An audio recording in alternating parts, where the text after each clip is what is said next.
and good evening, all of you. Thank you for joining us for this second presentation by Professor Ash in our series on the history of the academia in Israel and more generally. This time on German and Austrian universities in historical and contemporary perspective on the mythos of Humboldt. And our guest lecturer is Professor Michel Ash. He's a member of Berlin-Brandenburg Academy of Science and Humanities and the European Academy of Sciences and Arts. He's also Professor Emeritus of Modern History at the University of Vienna. Before his appointment in Vienna in 1997, he taught German history and history of science at the University of Iowa. Ash was a fellow at the Center of Advanced Study, the Wissenschaft Kolleg in Berlin in the 90s and early 90s, and had visiting professorship and research appointments at the Freie University of Berlin, at Göttingen, the Hebrew University of Jerusalem, the University of California at Berkeley, at Princeton, and Max Planck Institute for History of Science in Berlin. He is the author of 19 books and more than 160 articles and chapters, focusing on sciences and universities in political, social, cultural context, and the focus on the 19th and 20th century. He's currently working on a major research project entitled Scientific and Political Regime Change in Germany and Austria, 1918, 33, 38, 45, and 1990. Thank you very much, Mitchell, for doing this presentation. This is the second time here with us, and please go on. Thank you so much, David. Are you seeing the symbol with an orange? Yeah, we see the symbol, but that doesn't matter really. Well, it will be difficult to read some things, but I have never seen this before on my machine, and I don't know why it's doing that. But technology is sometimes autonomous, as we have all learned one way or another. Yeah. So I'm going to briefly explain outline what I'm going to say.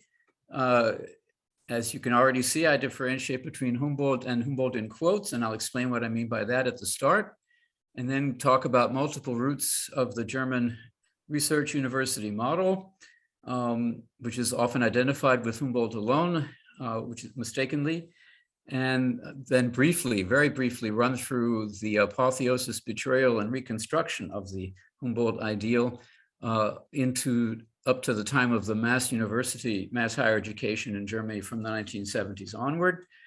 And then at the very end, I hope to be able to say a few words at least about the paradoxical situation today. So Humboldt versus Humboldt in quotes. These pictures should give you an idea of what I mean. First of all, there's an image of the actual Humboldt that everyone uses, which in a sense is also part of Humboldt in quotes, because I want to distinguish the person Humboldt and what he actually said and did from what has been made of him over the centuries, since he actually did help to found the University of Berlin in 1809. The image to the right is a rather bad sculpture of him that stands in front of the main building of the Humboldt University in Berlin. As you will learn, it is not the only such sculpture that stands in front of this building for reasons that I will explain. Now, what do I mean by my title, Mythos Humboldt? The term myth is commonly understood in journalism and often also by historians to mean a lie. Something that is invented usually by a ruling elite in order to justify its hold over power at the expense of other people. Excuse me, I have to adjust this again because I'm having trouble reading. There we go. I hope you can still see me. In cultural studies and in other fields, the term myth is not quite limited to that meaning. Myths can also be origin stories essential for establishing corporate identity and or achieving identification with institutions. whether they are literally true or not. And this is the case, in my view, with the Humboldt myth. The term Humboldt is now a symbol, a cipher, so to speak, for many things with which many people positively identify in German and Austrian higher education institutions and also elsewhere in the world. And it doesn't really matter whether the things that are linked with that name, Humboldt, actually deserve or historically actually were linked with the name of Humboldt. As you will see in a moment, historians can go on and on about how much of that is simply not the case, and nobody cares because the mythical function just trumps anything that historians can come up with. So what we need is a dual account, including both reconstructions of actual historical developments and their ideological or mythical processing in various times and places. And I will try to at least say a few words about both of those aspects in what follows. So I start now with multiple origins of the German Research University. I say German in quotes because, of course, there was no German nation at the time all this began in the 18th and early 19th centuries, but only German-speaking states, quite a few of them, many of them, not all of them, part of the so-called Holy Roman Empire.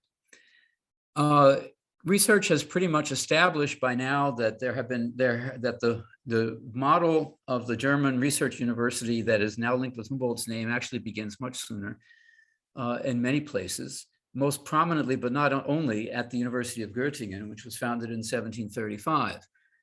It's often now called an Enlightenment model, the Göttingen model, because it did include the seminar, as we now know it today, as a teaching institution, which had never been that used before in universities. The universities had always depended on the lecture as the way to transport information and modes of thinking.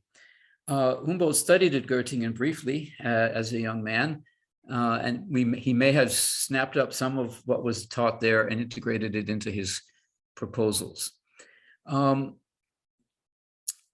with the immediate background to the rise of the university founding in Berlin was the crisis that was brought about by the French Revolution and Napoleon's conquests in the German-speaking world, especially in Prussia. After his victory at Jena and Auerstedt, the Prussian government had to leave Berlin in terror and move to Königsberg.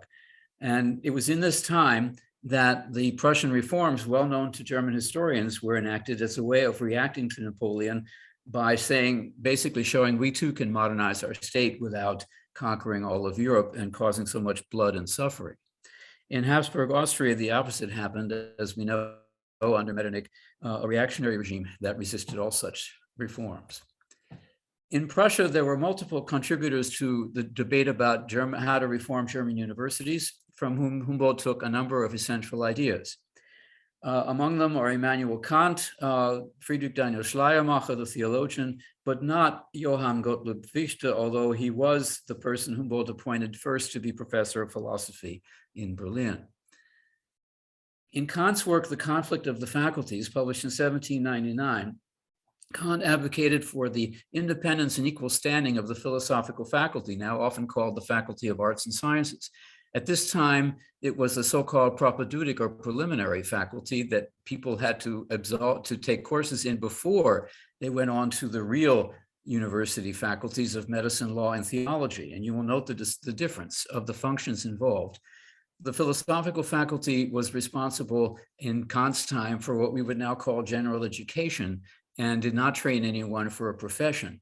Whereas in medicine, law, and theology, although the training was theoretical, the degree gave you the certification to teach in those fields and to practice them as well as a profession. In Kant's view, the philosophical faculty actually had a higher function and should be given equal status for that reason, that higher functioning being the pursuit of truth for its own sake, as opposed to useful knowledge. As we will learn, that aspect of Kant's argument did enter into the image of the German university, at least in the 19th century, and was associated then with the name of Humboldt.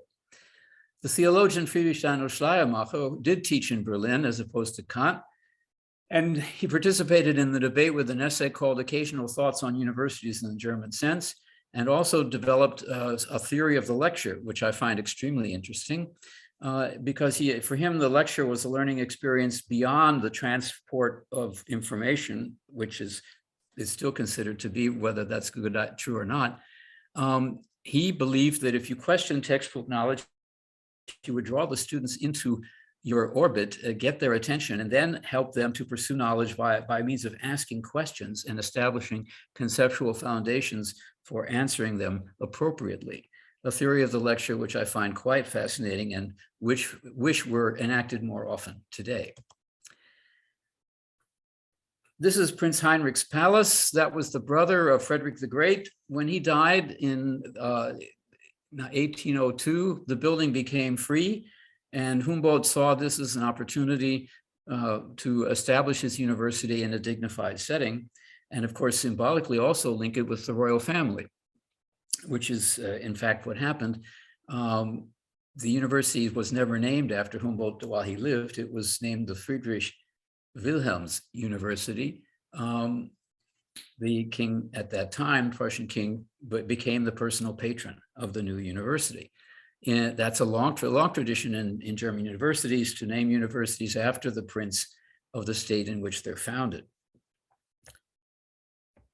Humboldt's concept comes from writings of his that we only know starting in the late 19th or early 20th centuries, and were not published at the time as contributions to the debate that I've just mentioned. The most famous of these is only a few pages long, on the internal and external organization of the higher scientific institutions in Berlin. It addresses, among other things, the relationship of the to-be newly founded university with the Academy of Sciences, which had already existed since 1700 in Berlin. But there was also his formal request to establish a university in Berlin addressed to the Prussian king in July of 1809. And these writings have given rise to a great debate about Humboldt's concept and its implications, which I can't go into in detail here. What I can do is tell you the Humboldt story. That is to say, that which people now think of as Humboldt's concept, whether he actually formulated things this way or not. The first is the unity of teaching and research. And interestingly enough, that principle is not stated explicitly in Humboldt's writings, although that's what everyone says Humboldt was known for. What he's actually advocated was the community of scholars and students. In his view, the scholars or students were not there for the professors, and the professors not there for the students, but both together were dedicated to science. Wissenschaft in German, which means science and scholarship.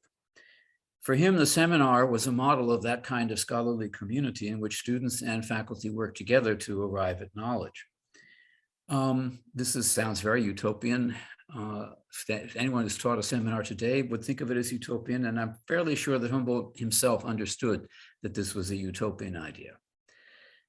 Another principle that he mentioned, but perhaps not in the slogan form that it's now cited, but it was there certainly in his writings, the freedom of teaching and learning, meaning that both professors were free to teach their subject as they wished, and that students were free to study with any professors they wished. In other words, that meant, although Humboldt didn't say so, it meant no fixed curriculum. And these days, I think we can shake our heads about that, but that is pretty much what Humboldt really intended. A third principle or fourth principle that's relevant here is the unity of science and scholarship, meaning the unity of science in German, Einheit der Wissenschaft. And that means, for our purposes, that Humboldt saw no essentialistic distinction between the sciences and the humanities. Both, in his view, shared a common commitment to the primacy of basic science or pure science over specialized professional training, as in the French model of the École Polytechnique, which had come from the Revolution, founded as it was in 1794. And this is really the core of Humboldt's political intention, was to create a new kind of university that was completely different from the specialized training school, higher training school that the French were now pioneering. Now, in the common writings on the subject, it's claimed that the German Research University begins with the founding of the University of Berlin in 1809 or 1810, depending on which date you like. But in reality, that date actually begins a process of establishing what we would now think of as the modern German Research University, which really did not become complete until after the revolutions of 1848. The philosophical faculty did not achieve equal status even at the University of Berlin until 1823, long after Humboldt's departure from the Ministry of the Interior, at which he developed his concepts. Humboldt himself was known in the 19th century mainly as a founder of modern language studies and not as a university reformer, although there was, of course, a local tradition in Berlin that acknowledged his role in the founding of the university, but there was no actual published work that focused on that role. Most important for our purposes, it seems to me, is that the seminar was the institution or the teaching structure in which that Humboldt took as his ideal for the way the modern university should work. Of course, he didn't think that lectures should be eliminated, but he did think that the research happened in places like seminars. Laboratories did not become teaching institutions in Germany or anywhere else until at least a generation later, beginning with Justus von Liebig in Gießen in the 1830s. Even more important, it seems to me, is that the natural, scientific, and medical research institutes that now symbolize the modern research university arose long past 1810 and would surely have astounded Humboldt himself if he had lived to see them at work. As an example of these palaces of knowledge that symbolize the triumph of the modern German research university in the late 19th century, I show you a picture of the Physics Institute at the University of Berlin, which was built for the great physicist Hermann Helmholtz in 1877 after he was appointed to Berlin. This is only one of many such institutions. Actually, before him, a gentleman named Hoffmann had been professor of chemistry and had already had a similar building built for himself as a palace of knowledge in that field. I call them palaces not just because there's a metaphor, but because there were apartments for the professors themselves in these buildings. So they actually lived where they taught. However, it should be emphasized that the primacy of pure science that Humboldt really did believe in was never fully established as a governing policy principle throughout the German-speaking universities. Medicine, for example, was always combined clinical practice and scientific medicine. And the two actually lived rather uneasily together with one another throughout the 19th century. And even in the philosophical faculty, after it achieved equal status, that status really was sustained not by anything philosophical like Kant had written, but by its linkage to the state credentialing system via the state examination required for secondary school teachers. So in disciplines like history, languages, and literature, the status of that faculty was the same as that of law, medicine, or theology. It had become a professional training certification institution. And that's what equal status meant in practice. There was a fundamental tension, that is, between the ideal of pure science and the basic and the practical certification functions of the university in Germany from the very beginning. And that, of course, that tension, of course, continues to this day, as many of you surely realize. In Austria, all of this was institutionalized as well, but by a different path. As I had already mentioned, Metternich had instituted a reactionary system in Austria in response to the revolutionary events in France, and that held until the 1848 revolution there. And in the midst of that revolution, a philosopher named Franz Exner proposed a liberal education reform that would enact some of the same things that Humboldt had proposed in Germany as well.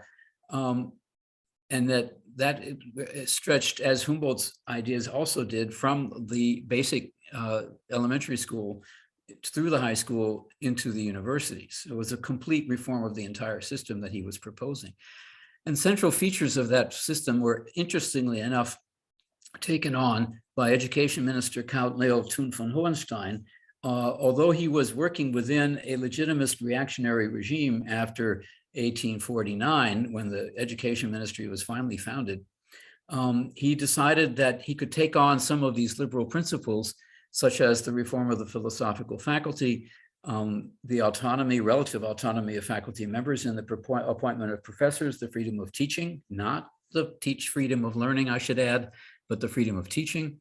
The requirement that professors have both research and teaching qualifications for their appointments and the like. He took those features on into his reform proposals, which became constitutive for the Habsburg system. His goal was to achieve an Austrian university model in competition with the Prussian one. So my claim here is that the modern research university was established in both the Habsburg monarchy and in Prussian Germany in parallel and in interaction with one another. And it was the Austrian one was not a mere imitation or an import from Prussia. So what happened then in the 20th century? Humboldt became Humboldt in quotes, is the short version of my thesis here. His writings, the ones that I mentioned before, the ones that are now cited as classics of the theory of the modern university, remained unpublished in his lifetime. They were discovered in the archives in the 1880s and published fairly soon thereafter. And in 1910, Humboldt was celebrated as the founder of the University of Berlin at its 100th anniversary celebrations. It is around this time, actually that 1910 event didn't start anything. It was the culmination of the invention of a mythical tradition around Humboldt's name that happened for reasons specific to the situation of the German universities around 1900. There was at that time a perceived crisis of the university, and symptoms of that crisis, please follow me as carefully as you can here, were overcrowded lecture halls and seminars and laboratories, the industrialization of scientific research, propagated or advocated, not advocated, but diagnosed rather, by a theologian named Adolf von Harnack in 1904. As he noted, this sort of Großbetrieb or industrialized research was not limited to the natural sciences at all. It also included the great editions projects of the Latin and Greek inscriptions, for example, which do go on to this very day. He thought of those too as grand scale organized research projects. And people warned, because of this overcrowding, that there was the danger of an academic proletariat coming into being, and an exodus of research from the university, because you certainly couldn't do reasonable research with hundreds of students. One response in the natural sciences to this perceived crisis was to move Humboldt to the postdoc level by founding the Kaiser Wilhelm Society for the Advancement of Science. The Kaiser Wilhelm Society's institutes did not issue degrees. They still worked together with universities to do that. But they dedicate themselves to research at the highest level, and were places where people who wanted to do high-level research could go without having to have a teaching obligation. This was an unusual, at that time, a unique institution, which continues to this day as the Max Planck Society. Important here is that this was a Reich institution and not limited to any one of the German states, whereas the universities were still administered by the state governments at that time, and still are today. This nationalization trend, as we might call it, continued after World War I with the founding of the Emergency Society for German Science in 1920, later renamed the German Research Council, which still exists today.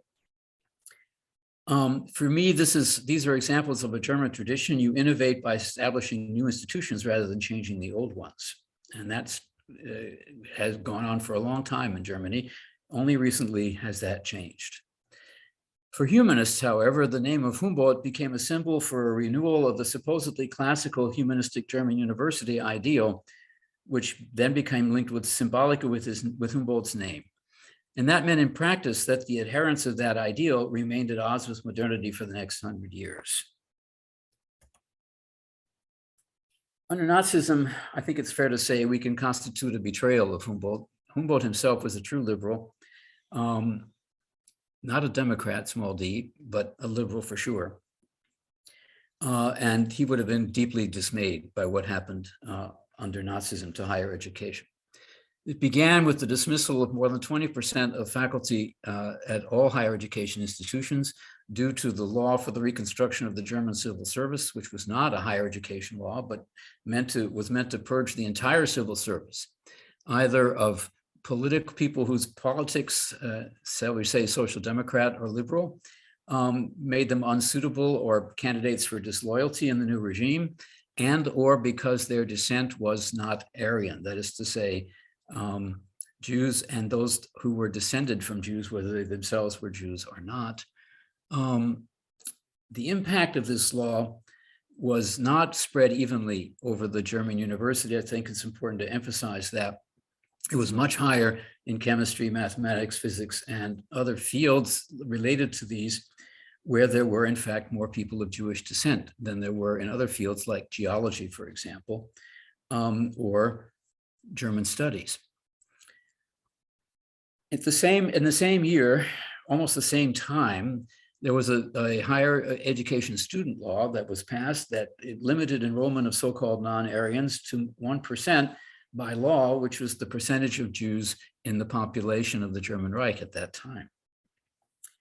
Now, these were egregious violations of human rights, we would say today, but of course, the idea of a catalog of human rights was completely unknown when the Nazis came to power. The shocking part for people outside Germany was that there was little or no protest from other university teachers or students.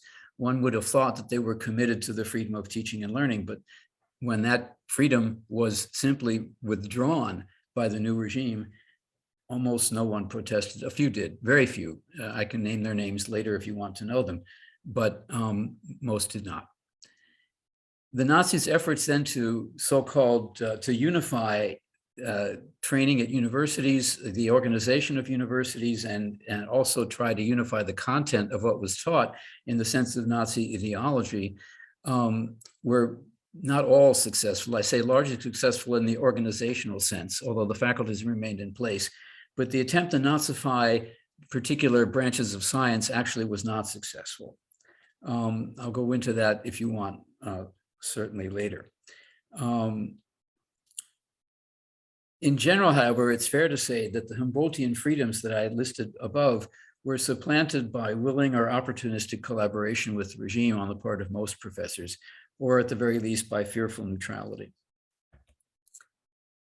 A picture symbolizing this rather bad quality photograph, I'm sorry to say, is the transfer of the rectorate in Berlin from Eugen Fischer, the anthropologist and advocate of eugenics, head of the Kaiser Wilhelm Institute for Anthropology, who had been rector for since 1933, but was not a member of the Nazi Party, to Wilhelm Krüger, an agrarian scientist whom you can see from the uniform clearly was a loyal Nazi in 1935.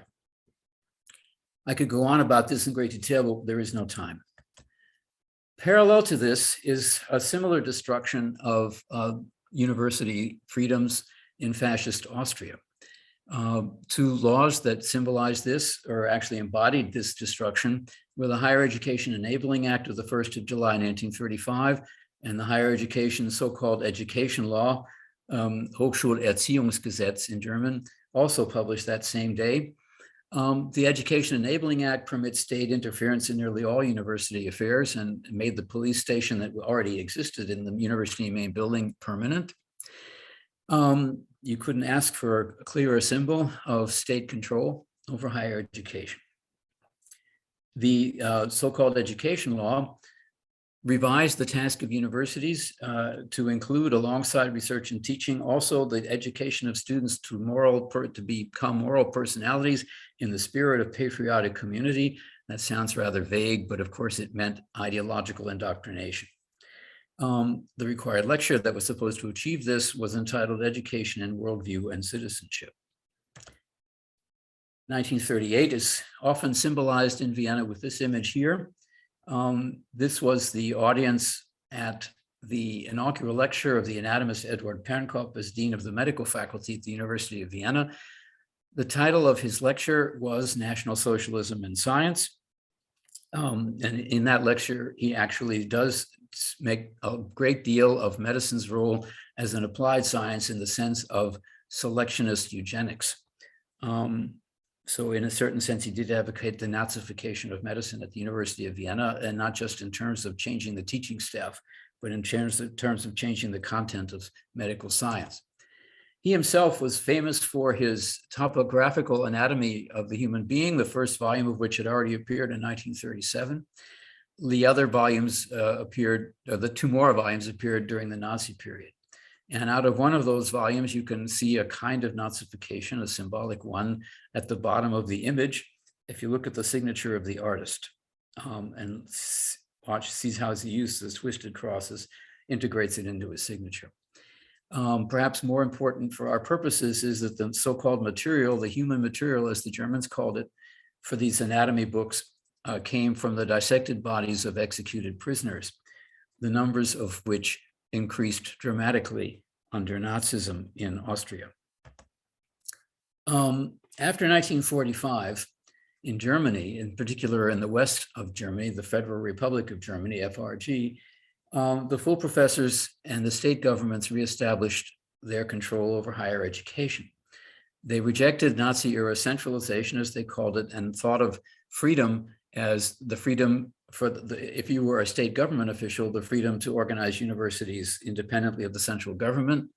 If you were a professor, the freedom of teaching and research, in particular, enabled the reintegration of former Nazis into the professoriate, as long as you were a good colleague and hadn't been an egregious Nazi, you were welcomed back, at least after a number of years.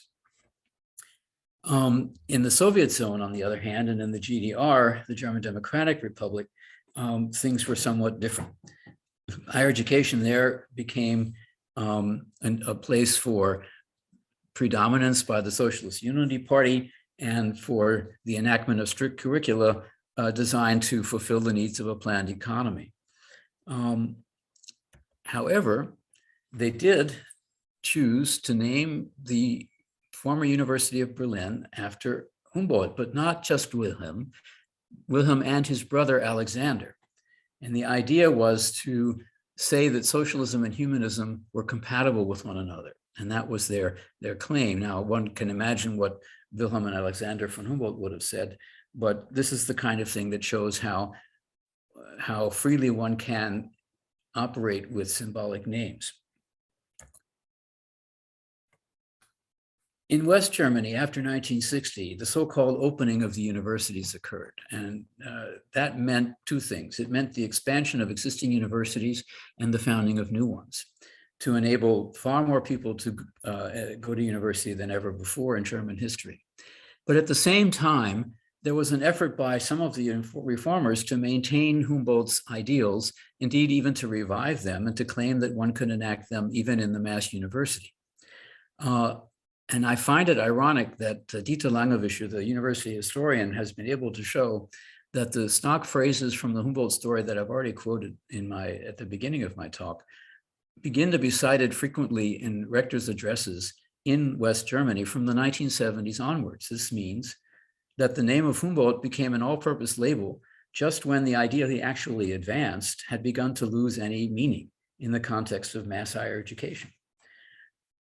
Did Humboldt survive in the mass university? Yes, of course, in small, so-called small subjects like ancient history or classical philology, but surely not in subjects with hundreds of students in the lecture hall like psychology.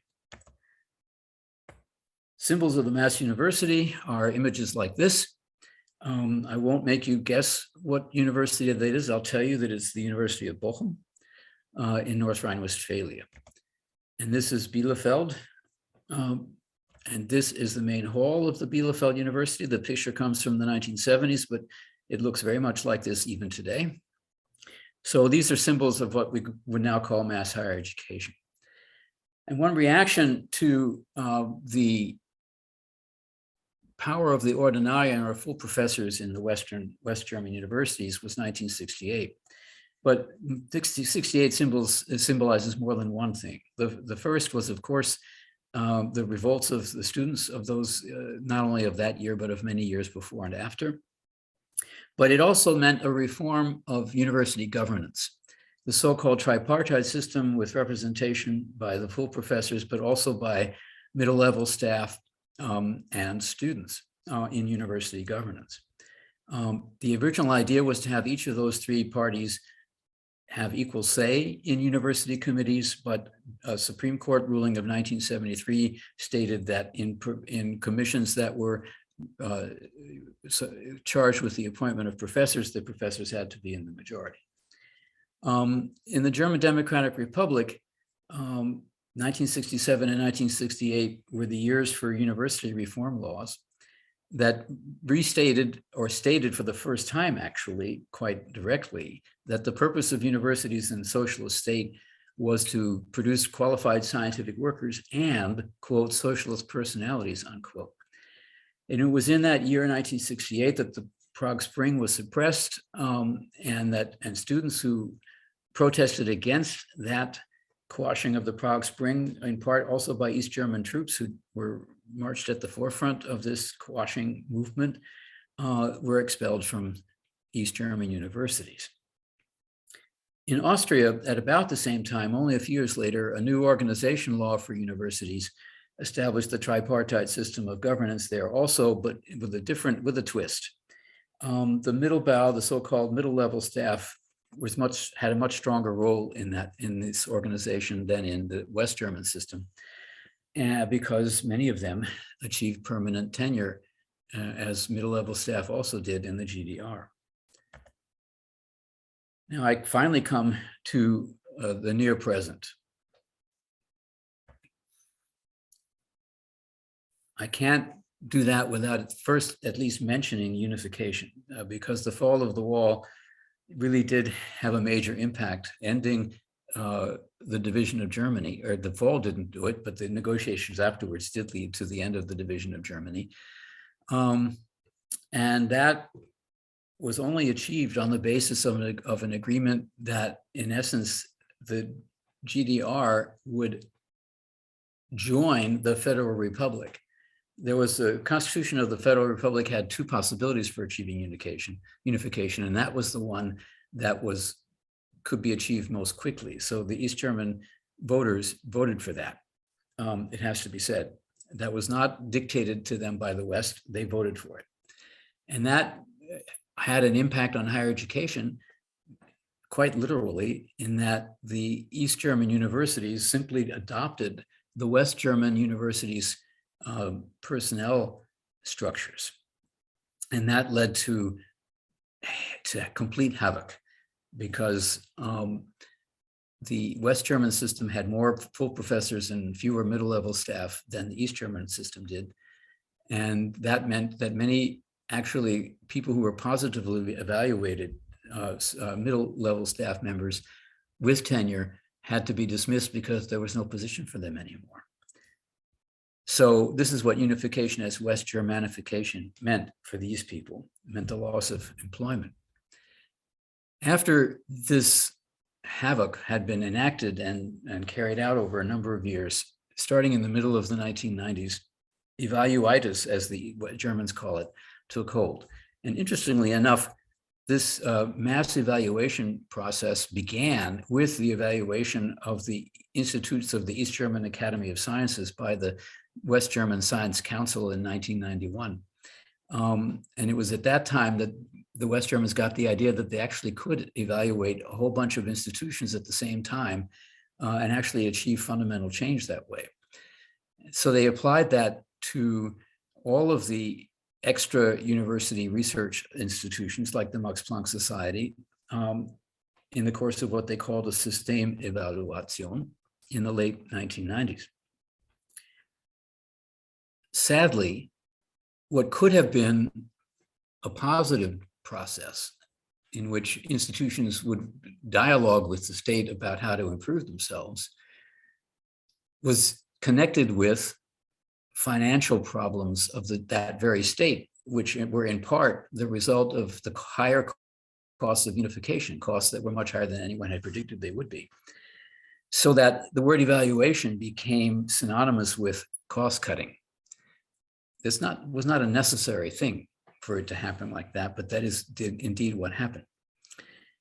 And in the course of that, and as a result of this unfortunate conjuncture, the neoliberal policies that were being enacted in higher education institutions worldwide were enacted in West Germany as well, with an emphasis on what came to be called the entrepreneurial university. In other words, go get your money from someplace else.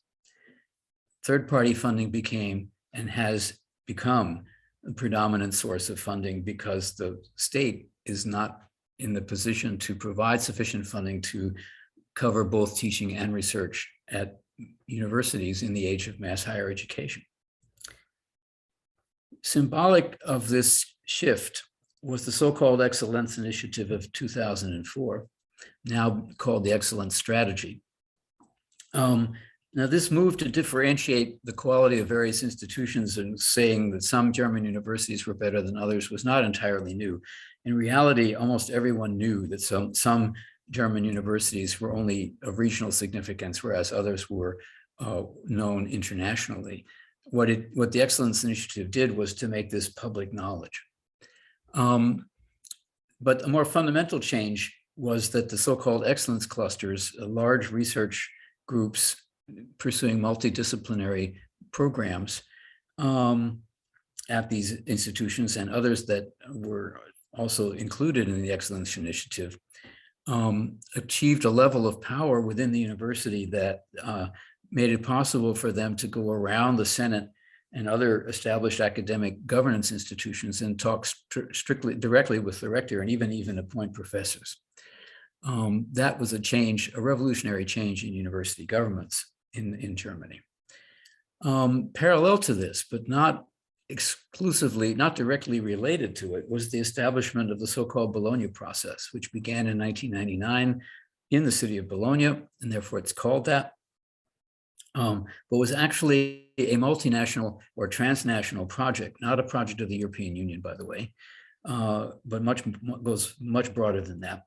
The idea was to establish at least the so-called European Credit Transfer System points, ECTS points, as a way of standardizing not the curricular content, but the value of a particular program of study in terms of time spent on it by students. And the idea was that once you had a number that symbolized that kind of value, you could transfer more easily from one institution to another. As anyone knows who has had experience with the system, the opposite has occurred. Transfer has actually become more difficult rather than less because each place has its own curriculum now. Even within individual German states, the curricula are not standardized anymore. And the other purpose that the technocrats had in mind when they established the Bologna system to make the newly instituted bachelor degree a ticket to the job market hasn't worked very well either, outside of some very particularly limited range of fields. But I can go into that in more detail if you would like to discuss it later. In the course of this neoliberal transformation, the claim that was raised that universities would become better institutions if they could be made more autonomous legally from the state. Maybe not privatized, that's not what actually happened, and that was actually not what was being advocated either, but that they would achieve juridical independence and not anymore be subject to micromanagement by state institutions. This happened in Austria before it happened anywhere in Germany. The Austrian University Law of 2002 was the starting gun, so to speak, for this kind of autonomization movement. And universities in Austria are now corporations at public law and not state institutions in any literal sense. In practice, however, the micromanagement that had previously been carried out by the state is now carried out by the university. There's been a vast expansion of university administration in order to make this possible. And the governing structures have been reformed, but that doesn't necessarily lead to higher efficiency. I could go on and on about that, but there's no more time. The reality is, however, that legal autonomy did not lead to real autonomy because state financing is still predominant, roughly 70 to 80% in the Austrian universities, depending on which institution you're talking about. And what the state financing is now depends upon so-called goal agreements that are negotiated on a multi-year basis between the universities and the state government and the state itself. In Austria, with the central government, because it's always been responsible for higher education. In Germany, with individual German states. The real dynamism came into the system not so much from this change of legal status, but rather from the increased emphasis on third-party funding that I already mentioned, the entrepreneurial university in Austria as well as in Germany. But the student revolt was not against that, but against the Bologna process. And the Bologna, the so-called Uni brennt, or the University burns protests began in Vienna, interestingly enough. Most Germans don't realize that. This is a mob of students, or rather a large group of protesting students, not a mob at this point, occupying the main auditorium of the University of Vienna. That's the statement, Audimax ist überall, means that the main auditorium is everywhere. And that was an exciting moment for a time. Politicians actually came to this the main auditorium to talk with the students and act as though they were interested in what they had to say. But in reality, this protest changed absolutely nothing. So now, what is the status of Humboldt today? Jürgen Rüttgers, who was the minister for science and research in Germany in the late 1990s and was one of the initiators of that evaluation program that I mentioned, became prime minister of North Rhine-Westphalia, the largest German state, most populous German state. But he kept his interest in higher education. And in a talk, he said that he cited current historical research on the Humboldt myth that I've also relied upon in my talk. He didn't cite me, unfortunately, or fortunately, depending, but he did cite other research. And I find that quite fascinating that a high government official would actually take on critical historical research in this way. And he stated in this talk, it may sound paradoxical, but we must reinvent the Humboldtian University in order to preserve it. The University of Humboldt is dead, but his idea lives and will continue to live. Now, if you can make sense of those two sentences one after the other, you're doing better than I can, but he got away with it. So what's going on? We could ask, has the Humboldt myth become the new mission statement of German-speaking universities, although they finally acknowledge its utopian character, its lack of any connection to the actual reality of mass higher education? Can that be the case? I suggest that there are two reasons why Humboldt remains, Humboldt in quotes, remains powerful in German and Austrian universities today. The first reason is that because today's entrepreneurial university has no inspiring ideal that is in a position to replace Humboldt's beautiful utopia. And second, because the opponents of the neoliberal university on the left and the right need a hook of their own to criticize the neoliberal university, both from their respective points of view, and Humboldt seems to work for each of them, only in different ways. So one might ask whether current catchwords like gender balance, diversity, or globality replace Humboldt in quotes. Stay tuned is all I can say to that. And I'm finally done. Thank you very much for listening. Thank you very much, Professor Asch. I think it is fascinating, your ability to cover 2 centuries of universities in 2 countries and put it all in a context of political, economic, social change. We'll open the floor for questions if there are any. Just let me help you to stop it, and now we're on. So who wants to start? Any comments? I see Ruben. I guess you know Ruben. No, I just saw his name right there. Okay. Unmute yourself, Ruben. Unmute yourself, please. You should know him. When you come to Jerusalem, you can meet. So Ruben. Okay. Yes. Well, first of all, thank you very much, and nice to meet you, Mitchell. Well, first of all, just a second. I'm from Islam Wissenschaft, from Islamic Studies and History, and I have connections with German universities, particularly Bonn. In fact, I'm on the scholarly advisory board of Bonn right now, so I get there once or twice a year. And I've been following very carefully. I spent 2 years in Bonn, And a lot of things you said really pulled together feelings, bits and pieces of knowledge and of impressions that I've gotten over the last few years. So thank you very much, and made things a lot more clear. And on the other hand, not necessarily more optimistic. But one of the things that, another lecture could be the myth of the Humboldtian University here in Israel.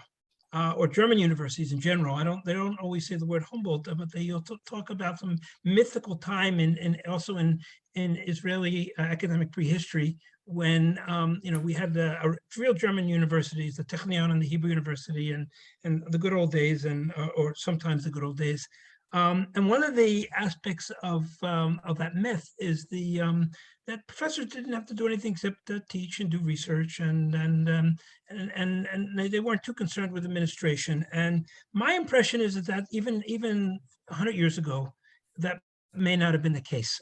The one example that I've looked at a little more closely is the story of Paul Kahale from Bonn, the great professor of the great anti-fascist, I think, also.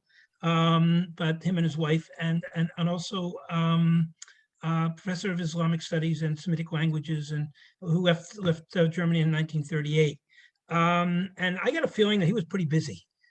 He was busy setting up all kinds of things. And I just wonder, could you say something about it? What were professors expected to do before World War II, before World War I? Were they involved in administration like today? Certainly the German professors and a lot of Israeli professors are so involved in administration, or is that just that they were, or not? What was going on? Okay, well, the word that Germans use to describe this is self-administration. Also Selbstverwaltung in German is self-administration. And the idea is that universities, not just German ones, but universities have always been subject to self-administration, in the sense that the universities were nothing more than the corporation of the professors. And that was true in the Middle Ages as well. And so in a certain sense, they ran themselves. Of course, in those days, the rector and the dean were elected for 1 year, and they rotated. So the idea was that anyone could do this. But of course, those universities were rather small institutions. And they only had a couple of people, clerks who were hired to actually keep records. The professors didn't do that. But in terms of making decisions about curricula and about examinations and the like, the professors really were in charge of that. They were not in charge of appointments. And even in the 19th century, they were not in charge of appointments. They made proposals to the minister, who then chose. And that continued into the late 20th century. And in some German universities, it's still the case, such as in Bavaria, for example. But in other places like Austria, it is no longer the case. In Austria, the rector makes these appointments and not the minister. And that's what autonomy means. In a certain sense, that is actually quite significant. But you're right, of course, that professors always did have to do with administration, but they made choices amongst themselves as to who did how much of it.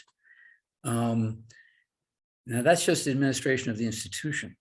I like to distinguish even there within the professoriate between the so-called Ordinarienfunktionäre. Sorry for my German. That means full professor functionaries. No problem. Who are well, others may have a problem. So I just translated full professor functionaries who are the people you see that are always on the Senate or in some other governing body and seem to enjoy doing that because they like the small level, the power they get, even though it's not really much power, but it's at least power. And others, on the other hand, are never seen in these governing bodies, but they are still full professors. So there's no uniform expectation beyond teaching the number of hours per week that is in your contract. If you want, however, to achieve standing within your institution, you need to engage in another kind of management that I haven't mentioned yet, and that's third-party funding management. And many full professors are complaining all the time now that all they do is write grants or serve on committees that decide who gets grants. And I always smile when I hear that, and I say, what did you think this job entailed? It's not about doing research yourself. It's about getting the funding so that other people do research. Younger scholars get to do the research. And for humanists, this is, of course, a galling situation because they think of themselves as people who want to research until the day they die. And it's wonderful if you can get away with it. But if you want to have standing in your institution, you have to bring in third-party funding, and it doesn't matter if you're a humanist or a natural scientist. That's the way the game is played. And so these kinds of there are two kinds of administration that are involved here. I hope I've made myself clear. One is administration within the institution, and the other is this funding stuff. And of course, it's not new. Big shots back in the day, as you've already hinted at, were bringing in the goods back then as well. Even before World War II? Excuse me? Even before World War II? Oh, yes. Yeah. Oh, yes. And that's true of humanists as well as natural scientists. There was a guy named Mommsen, who's world famous, perhaps, as a classical scholar, ancient historian. And he was one of the founders of these big, large-scale research enterprises that were supposed to gather together all of the Latin inscriptions. That was his idea. So Lorraine Daston calls this big humanities. I'd like to give more time. I'm done. Go on ahead. I see Irit have a question. So Irit, please go on. Thank you very much. Thank you. Thank you very much. That was super interesting. I would like to hear more about the diversity policies of the German universities. Is it like in America? Is it not in France? I think I can't hear you. Maybe you can write the question or. I think I heard it, David. It's fine. Excellent. So go on, please. Did you have a specific question about that, Edith, or did you just want to hear more about what this means? No, I don't know enough about it to have a specific question, but I'm very interested. Okay, well, it's hard to be specific because the term diversity is what I call a slogan word. It's become a hot topic in the German system because it became one in America before that.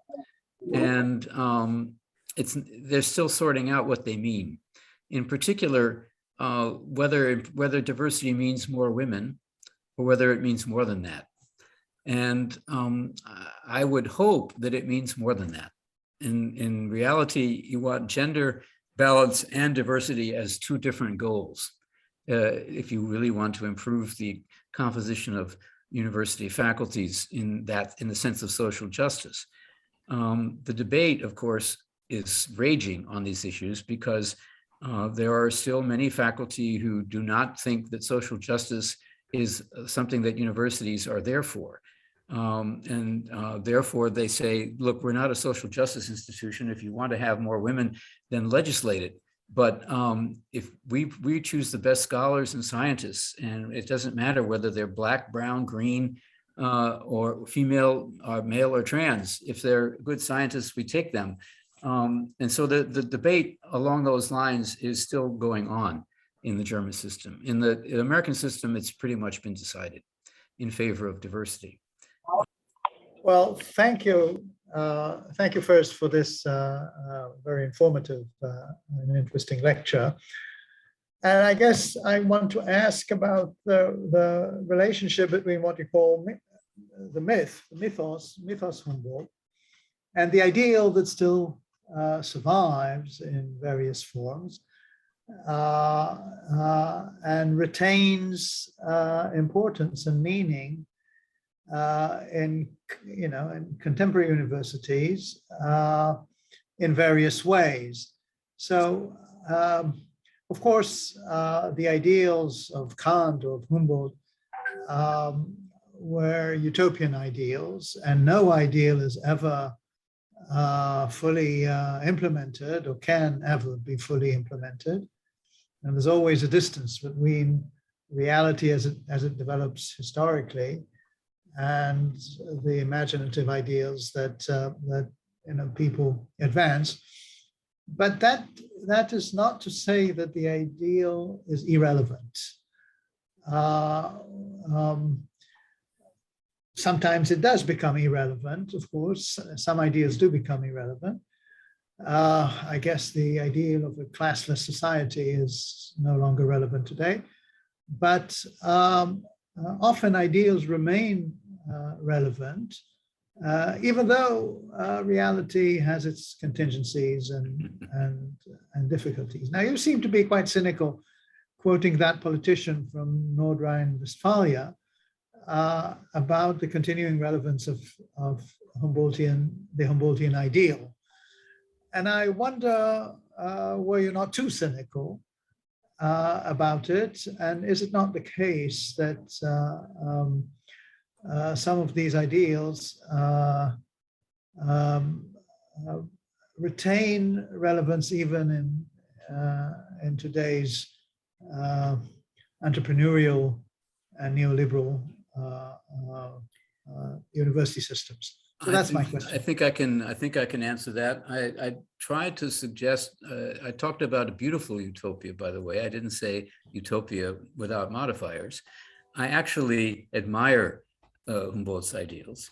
But one of the reasons why you think I'm cynical is because I'm actually rather bitter about what neoliberalism has done to universities. But that's a separate topic. The issue is whether the shining light of Humboldt's ideals can still shine or not, and where, if so. And it's a practical question as much as a philosophical one, it seems to me. In the Mass University, when you're talking about half of an age cohort or even more attending higher education institutions, it's not Humboldt's world anymore. Humboldt, in Humboldt's day, 1% of an age cohort went to university. Now that people today call that an elite, and I say, no, I'm sorry, this is quite a mistake. Educated elites weren't the real elites. The nobility who held vast tracts of land were the people who were the real elite in the German-speaking world at that time, and they didn't have to go to university. Many of them, in fact, did not study. Bismarck did study law, but that was quite unusual for a nobleman of his time. So it's very important to understand what you mean when you say elites, but Humboldt himself was indeed a liberal, as I said, and he would have liked, I think, for sure, to have his ideals spread widely. But he never was, fortunately for him, was never confronted with the necessity of actually having to do that for universities that are supposed to now educate half of an age cohort. I'm simply saying, I'm not really being cynical. I'm simply stating what I believe to be a fact that just won't happen. Bologna was in essence the concession of defeat for this dream. There was a time, 2 generations long, when many Germans actually thought that you could do Humboldt for everyone. It didn't work. There was no, in my view, there was never any chance that it would work. I believe in practical utopias. I'm not a cynic at all. I believe in practical utopias. I don't think that utopias that are just wonderful ideals but have no chance of ever being realized have much use. So one could ask, where is Humboldt now useful? And he's still there. I'm not saying he isn't. He's not completely dead. There are, in the so-called small subjects, as I mentioned, there is still a chance of making Humboldt's ideals work. Thank you very much, Mitchell. Yeah. I need to close here, but we can still continue to have a discussion. I'm just being called to present a paper in Germany via the Zoom. So I'll say thank you very much, Mitchell. Thank you very much, all of you. And come again to our activities. Let me briefly read what's in the chats before I sign off. I'm not closing it up, so I'll just say goodbye and okay. with the opportunity to talk later on. Thank you. Goodbye, David, and goodbye, everyone. Thank you. Thank you.